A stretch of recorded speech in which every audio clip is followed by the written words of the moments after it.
Rano je avgustovsko jutro. Sunce tek izlazi, a kod nas dan počinje, kao i većina ljetnih dana, uz jutarnju kafu i obilazak vrta.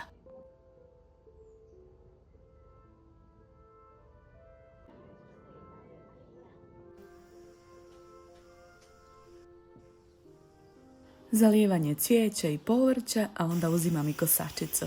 Trava je ove godine prilično suha, ali ipak sam odlučila pokositi ono što se može.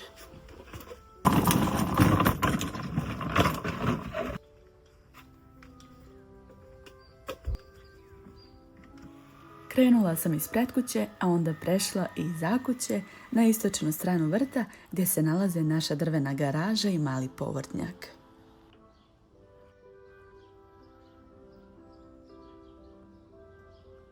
Ujutro je još uvijek lijepo raditi vani. Sunce nije toliko jako pa sam iskoristila ovo vrijeme da završim košenje prije nego što temperature ponovo porastu.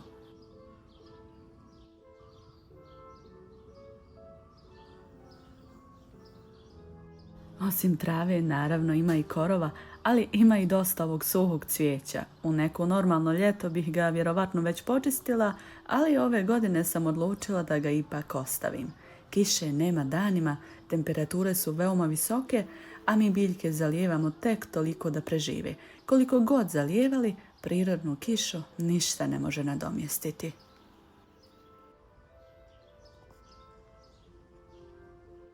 Ono što je u hladu još nekako izgleda dobro, ali sve što je cijeli dan na suncu već se dobro bori. Zato sam odlučila da sada ne diram previše ni korov ni ovo suho bilje.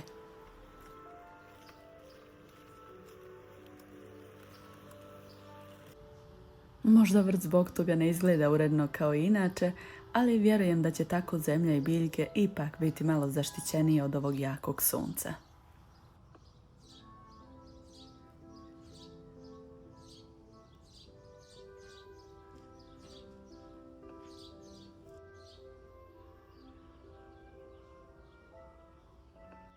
Kada sam završila sa košenjem, trebalo je vratiti neke stvari na njihovo mjesto. Sjećate se da smo pravili ogradu na balkonu. Dok je trajala izgradnja, sto i stolice bili su ovdje dole, pa je sada konačno došlo vrijeme da ih vratim na balkon.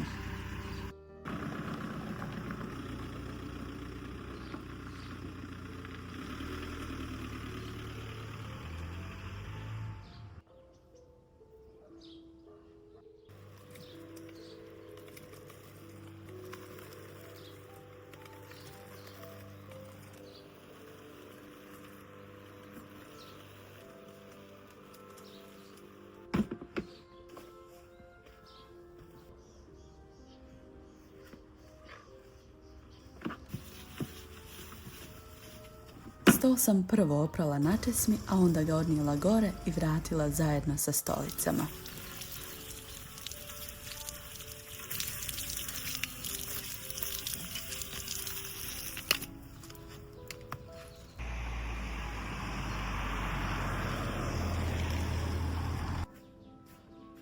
Cvijeće koje je bilo na balkonu ćemo ipak još malo ostaviti dole. Iako smo prvobitno planirali da ga vratimo čim završimo ogradu, odlučili smo da ovaj mjesec ostane na onom betonskom zidu. Mislim da će mu tu biti malo lakše, pogotovo dok traju ove visoke temperature.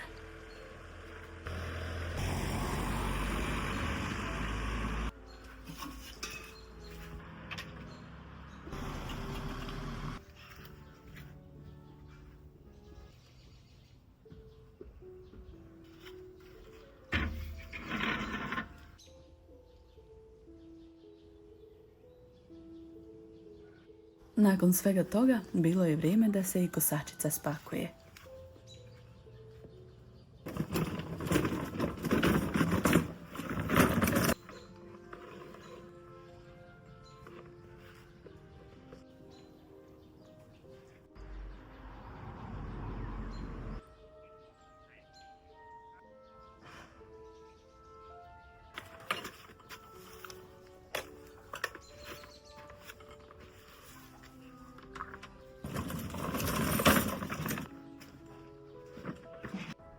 A onda sam skinula navlake sa spužvi na našoj vrtnoj ljuljašci i stolicama. Ove spužve su kod nas već stvarno dugo.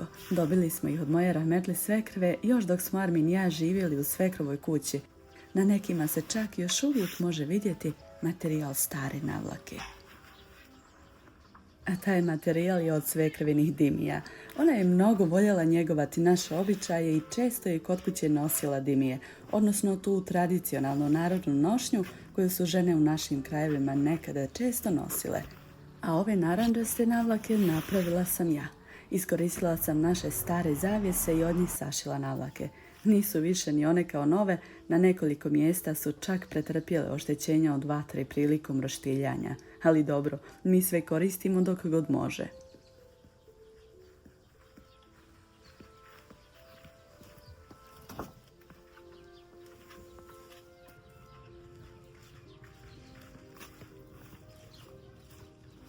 Navlake idu na pranje, a pored mene stoje, čini mi se, najpoznatije jupol kante na Balkanu. One su kod nas postale skoro pa stalni namještaj. Pošto imamo redukciju vode, moramo je sačuvati kada je ima. Nisu baš najljepši ukras, ali su nam trenutno veoma potrebne.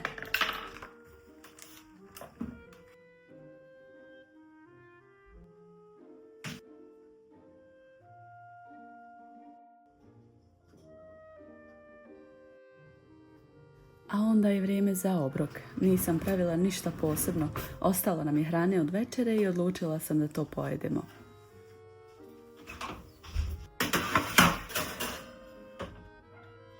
Meni je uvijek draže iskoristiti ono što imamo, nego praviti nešto novo samo zato što je došlo novo jutro.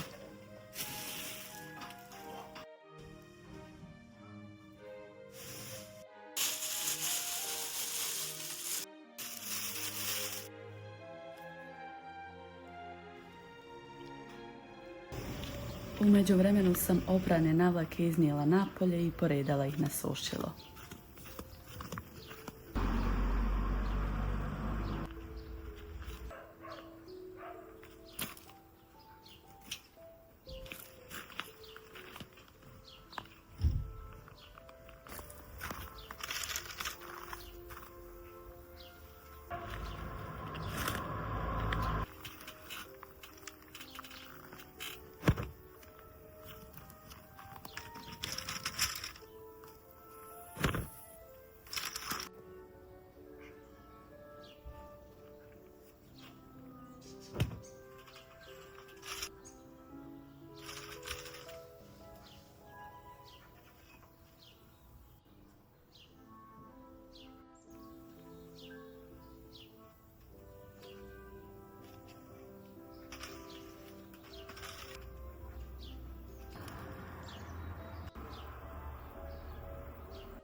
Kad već imam vodu, da iskoristim priliku.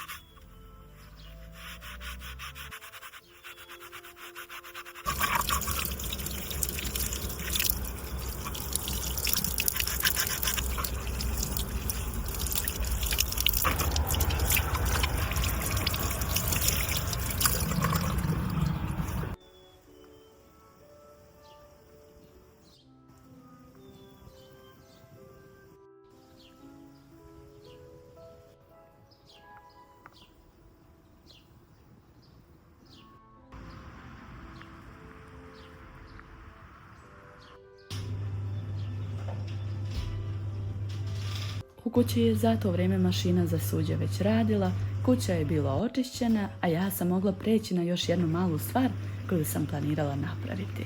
Lavandu.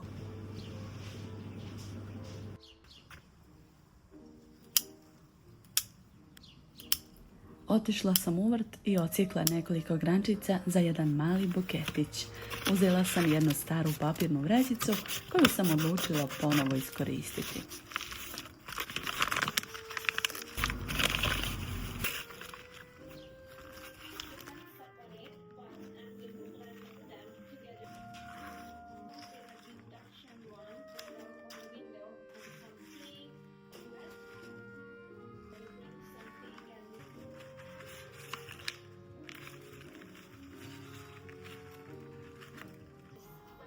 onda sam od ručke te papirne vrećice napravila još jednu malu dekoraciju.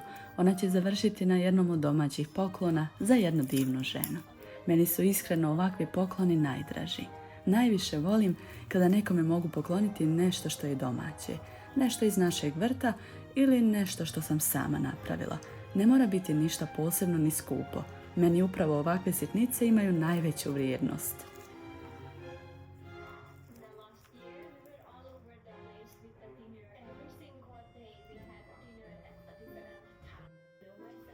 Ovu lavandu sam ubrala nešto ranije kod drvene garaže, ali nikako nisam stigla odvojiti cvjetove od stabljike, pa sada je vrijeme za to.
Jedan dio sam dosula u svoju teglu sa suhom lavandom. Ovu lavandu koristim u domaćinstvu na različite načine, pa mi je uvijek dobro imati je pri ruci.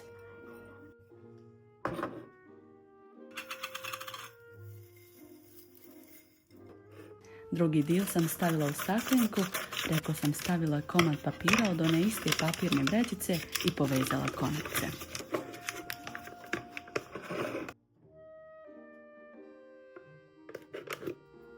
A onda sam uzela iglicu i počela bušiti rupice na vrhu. Napravila sam ih u obliku srca. Na ovaj način lavanda ipak ima malo zraka, a istovremeno dobijemo jedan sasvim jednostavan osvježivač za dom. Kad protresemo staklenku, miris lavande se širi kroz ove male rupice. I stvarno, nema potrebe kupovati neke posebne osvježivače kada imamo ovako nešto.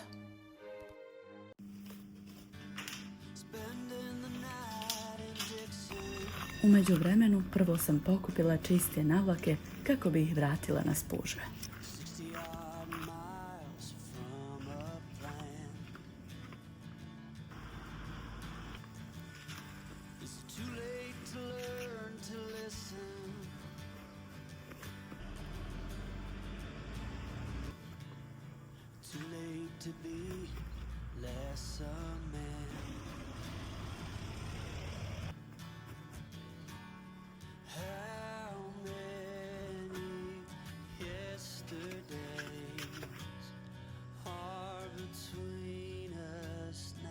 Baš lijepo izgleda kada se sve vrati čisto i oprano.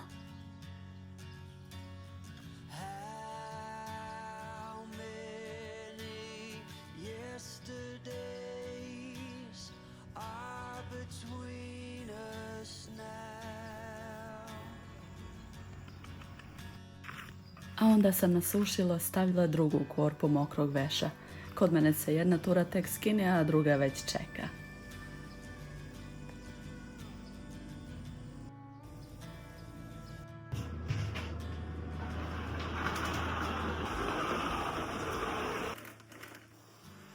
Dok usisavam lavandu, cijela kuća počne mirisati.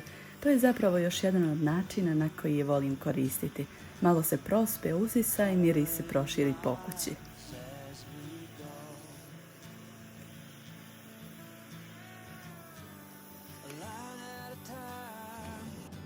A onda sam uzela teglu pekmeza koju sam pripremila za poklon. Na nju sam stavila onu malu dekoraciju od papirnih ručki i dodala mali buketić lavande. Sve sam povezala konopcem, a onaj veći buket ostavila sam posebno. I tako su nastala dva mala domaća poklona. Jedna tegla pekmeza, jedna tegla suhe lavande. Sve domaće i sve iz našeg vrta. Kao što sam već rekla, Meni su ovakvi pokloni zaista najdraži. Dok sam ovo završavala, u prizemlju je već bila još jedna tura mokrog veša, a ovaj koji se sušio u vrtu kod drvene garaže već je bio spreman za skidanje. Vrijeme je bilo da se spremimo i krenemo u goste.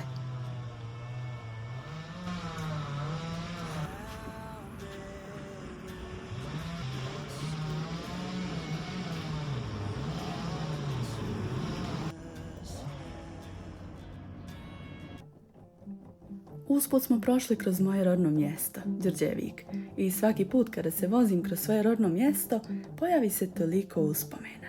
Ovdje je školski poligon, tu je osnovna škola u koju sam išla, malo dalje je moja rodna kuća.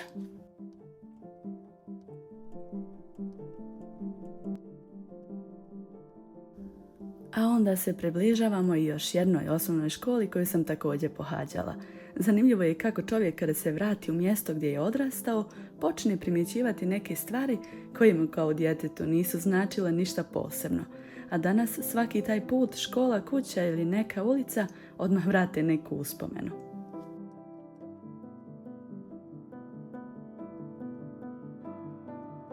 Izlazimo iz Đurđevika i nastavljamo dalje. Krenuli smo iz općine Banovići, prošli kroz moju rodnu općinu Živinice i sada idemo prema Kladnju. Naše konačno odredište je Tarevo.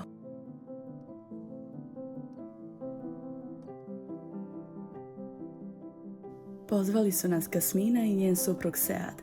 I stvarno nam je bilo teško odbiti poziv, pogotovo zato što smo išli na jedno potpuno novo mjesto. U Tarevu nikada ranije nismo bili. Tarevo pripada općini Kladanj i nalazi se u ovom dosta brdovitom i planinskom području. Kako smo se vozili, sve više se vidjelo kako se teren mijenja. Sve se više penjemo, a pogled postaje sve otvoreniji. Mene je ovo odmah podsjetilo na Tuloviće, rodno mjesto mog supruga gdje smo Armin i ja živjeli punih 12 godina.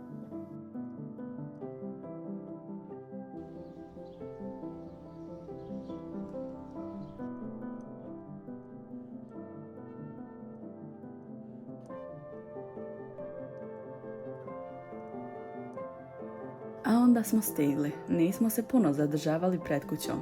Odmah smo prešli u Seadov i Kasminin džip i sa nama su krenula njihova 3 sina.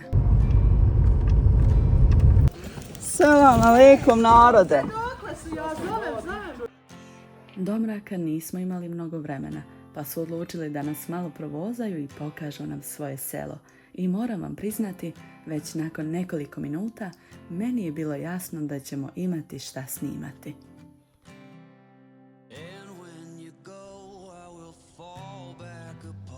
Odavno nismo vidjeli jedno selo koje je ovako naseljeno, a u kojem se još uvijek gradi. Nove prekrasne kuće niču jedna pored druge, ali ono što mi je još ljepše jeste da između njih i dalje stoje stare kuće. Neke su već dosta stare, ali ih Tarevčani očigledno još uvijek čuvaju. Kako ću ga otvoriti? Ne znam, otvoriti. Moj babo. Što? Svaka čast. Možda ću to je staro. Kako je lijepo naša. Nismo dugo vozili kada smo stigli do stare džamije u Tarevu, o kojoj mi je pričala Kasmina. Ljudi moji, kakva ljepotica.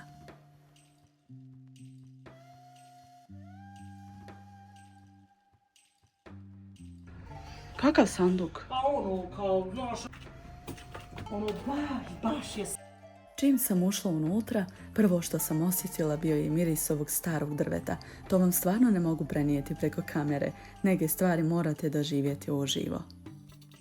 Ova džamija se prema podacima koji se navode o njenoj historiji veže za kraj 17. stoljeća, a najčešće se spominje 1690. godina. I kada uđete unutra, stvarno imate osjećaj da ste zakoračili u neko drugo vrijeme. Mala je, jednostavna i drvena, ali baš zbog toga ima neku posebnu ljepotu. Ovakve male seoske džamije nekada su bile pune ljudi. Generacije i generacije ljudi dolazile su ovdje, A danas mi nekako djeluje da se sve češće grade velike džamije, dok je ljudi koji ih koriste sve manje. Zato mi je posebno drago kada vidim da se ovakva jedna stara džamija i dalje čuva. U jednom ćošku nalazi se i ova mala drvena džamija. Kasmina nam je rekla da u njihovom selu ima dosta ljudi koji znaju raditi drvetom i praviti različite stvari svojim rukama. Pretpostavljam da je i ovo djelo nekog od mještana. Aj, zvekir, jel no zvekir? Je. Ja sam vidjela, ima ona žena tako proizvodi to, mislim, bavi se s tim. Baš je lijepo, ovo ne stari se. Prelijepo, Samo Boga. tu stani, Nina. Samo tam stani na svećešku. Nakon džamije nastavili smo dalje. Ponovo smo sjeli u džip i vozili se kroz selo. Mi smo usput pričali, gledali oko sebe i pokušavali zapamtiti što više ovog mjesta, a onda smo se zaustavili iznad sela. Pogled je bio stvarno očaravajući. Evo ga! Preimenovali čips. Ona kuća je Kuća u kojoj se rodio. naša kuća. Odavde sam ja. Ona žuta kuća, ovdje se on rodio. Odavno nisam vidjela ovakvu ljepotu. Tek kada se selo vidi odozgo, shvatite koliko je zapravo skrivenih lijepih mjesta oko nas. Nismo ni svjesni koliko toga imamo u svojoj blizini. Zanimljivo mi je bilo i to što se negdje iza ovih vrhova prema sjeverozapadu nalazi i naša kuća. Znači gledamo prema mjestu koje nam je zapravo mnogo bliže nego što izgleda. Zeleno, veliko, hajde ja, da nećemo se prevrnuti. Samo vidiš sad da mi vidiš onu zelenu kuću, izvini. Ja? E, to mi je od Amidži ovo. Ozbiljno. Je.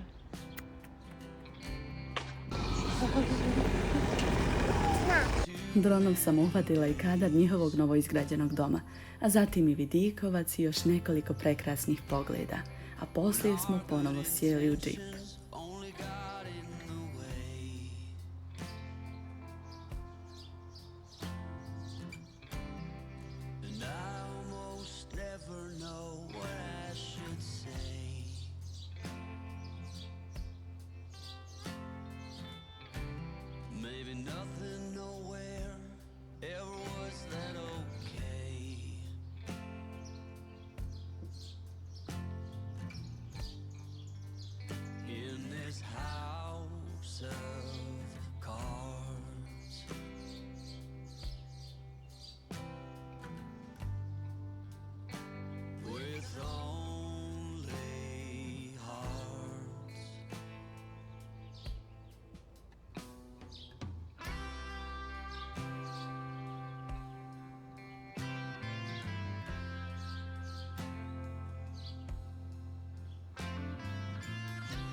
But you never did so.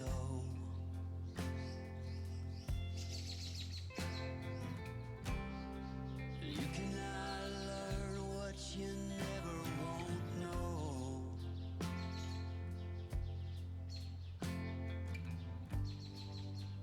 In this house of cards.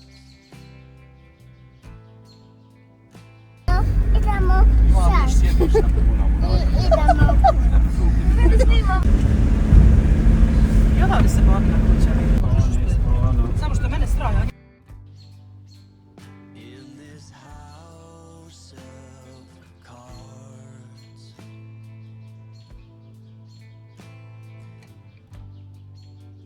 And these lonely hearts.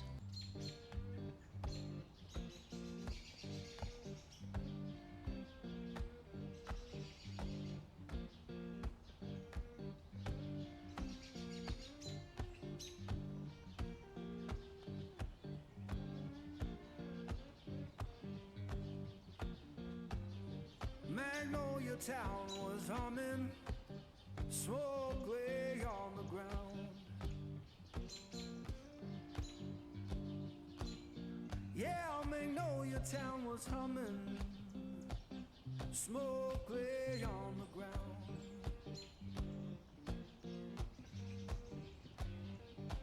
In no face I recognize, and my baby can't be found. I left that place in summer, swore I'd be back by fall. Putem smo nailazili na ovce, šume, livade i sve one prizore koji su ovdje sasvim obični, a nama su bili zanimljivi jer smo prvi put prolazili ovim putem. I tako smo stigli do još jednog mjesta koje su mještani uredili. Nosi naziv Izletište Srednje Guvno.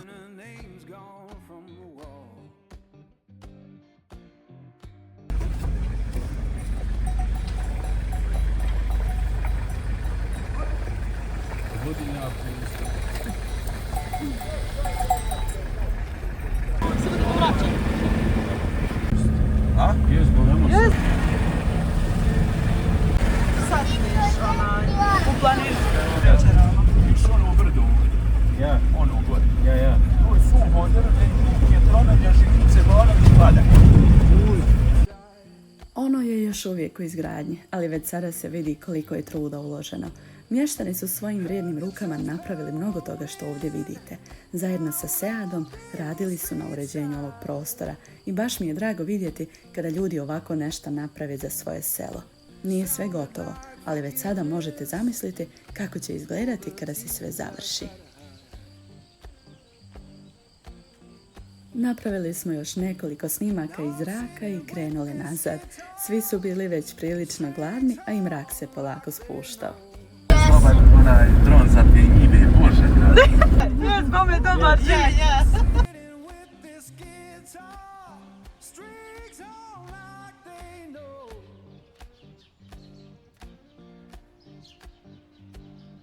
When love don't live no longer, that blues is all you own.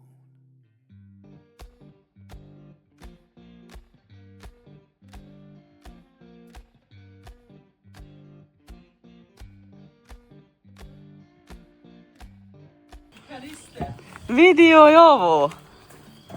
Uj. A, isto Oli, vidi rep i ono. Naše mi ih hranimo, ima jedna mati i još jedna mati. Sead je pripremio večero, gulaš, ali ovaj gulaš je pripremio onako kako to samo lovci znaju. Imam namještaj, onaj stari. Znaš, ono 30-20 fotelja sa onim velikim jasticima. Imam taj namještaj.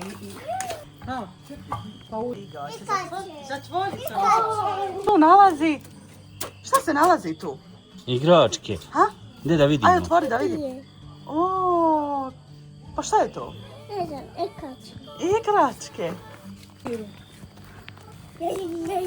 Aj, pa šta ti je to?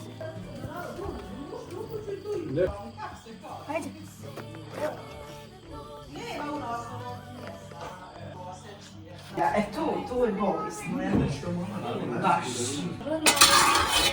Ovo ćemo jesti, ja odmah jedemo se. Ovo sad. Ja, to je...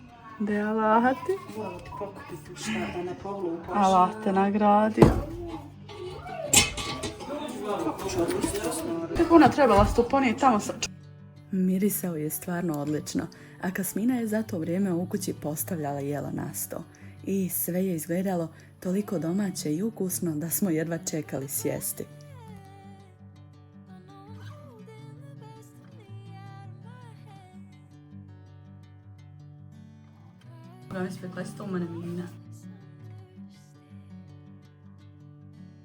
Nakon večere smo ostali malo sjediti u dnevnom boravku.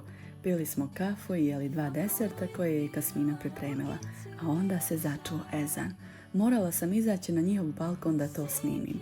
Zaista je rijetkost kada se iz ovakvog mjesta čuje ovako lijep, uživo poziv na namaz.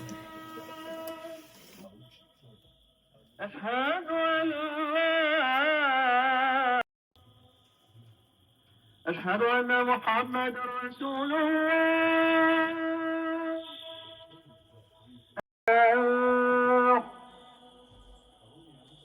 حي على الفلاح. حي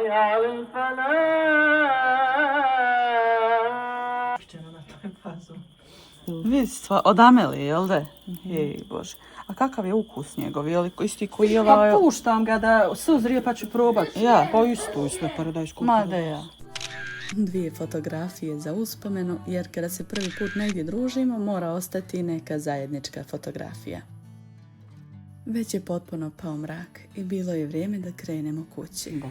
Pa ja volimo u sebu, na ovome jedan drugarica sve kupuje iz Njemačke donosi. Viš ti kako je tu? Tako kod mene Seka isto to. Ona još više nego ja. Kod nje isto tako ima puno. Nismo imali puno vremena, ali smo za tih nekoliko sati zaista vidjeli mnogo toga. I baš mi je drago što smo došli, jer koliko god mislili da poznajemo svoju okolinu, uvijek se negdje krije neko mjesto koje još nismo vidjeli. A Tarevo je definitivno jedno od takvih mjesta. Vratili smo se kući kasno i to je bio kraj još jednog našeg augustovskog dana.